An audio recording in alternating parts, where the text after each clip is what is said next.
सातवाहन वंश के पतन के बाद दक्कन में किसी एक वंश का राजनीतिक नियंत्रण समाप्त हो गया। इसके स्थान पर विभिन्न क्षेत्रों में कई नए राज्य उभरे, जिन्होंने स्वयं को सातवाहनों का उत्तराधिकारी माना।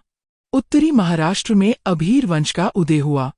ये पहले शक क्षत्रपों की सेनाओं में सेनानायक के रूप में कार्य करते थे।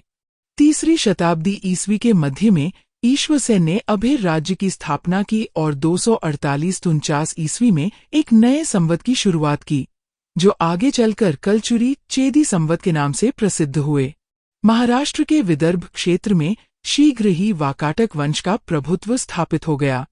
तीसरी शताब्दी के उत्तरार्ध में छोटे शासकों के रूप में प्रारंभ होकर उन्होंने शीघ्र ही महाराष्ट्र और मध्य प्रदेश के भागों पर अधिकार कर लिया। वाकाटकों की दो शाखाएं थीं। मुख्य शाखा विदर्भ से शासन करती थी, जबकि बेसिन शाखा दक्षिणी महाराष्ट्र में स्थापित थी।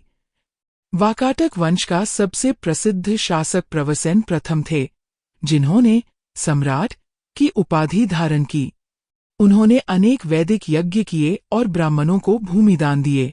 वाकाटकों ने गुप्तों, विष्णुकुंडिनों और कदंबों जैसे शक्तिशाली पड़ोसियों से वैवाहिक और कूटनीतिक संबंध बनाए। फिर भी छठी शताब्दी के पूर्वार्ध में कलचुरियों और कदंबों ने वाकाटक क्षेत्रों को काटकर अपने राज्य बनाए। छठी शताब्दी के मध्य तक वाकाटक शक्ति क्षीण हो गई और दक्कन में बादामी के चालुक्य प्रमुख शक्ति के रूप में उभरे। कर्नाटक के उत्तरी तटीय क्षेत्र उत्तर कन्नड़ में प्रारंभ में चुतु वंश का शासन था, जिसे चौथी शताब्दी के मध्य में कदम वंश ने प्रतिस्थापित किया। कदम राज्य की स्थापना मयूर शर्मन ने की, जो गुरिल्ला युद्ध में निपुण थे। उन्होंने कांची के पल्लवों को अपनी स्वतंत्रता मानने के लिए बाध्य किया और अश्वमेध यज्ञ कर क्षत्रिय रूप में मयूरवर्मन कहलाए।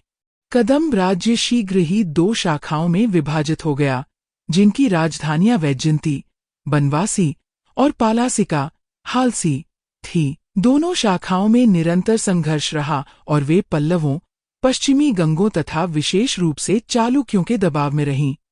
लगभग 575 ईस्वी तक बादामी के चालुक्यों ने कदंबों को पूरी तरह पराजित कर दक्कन में अपना प्रभुत्व स्थापित कर लिया।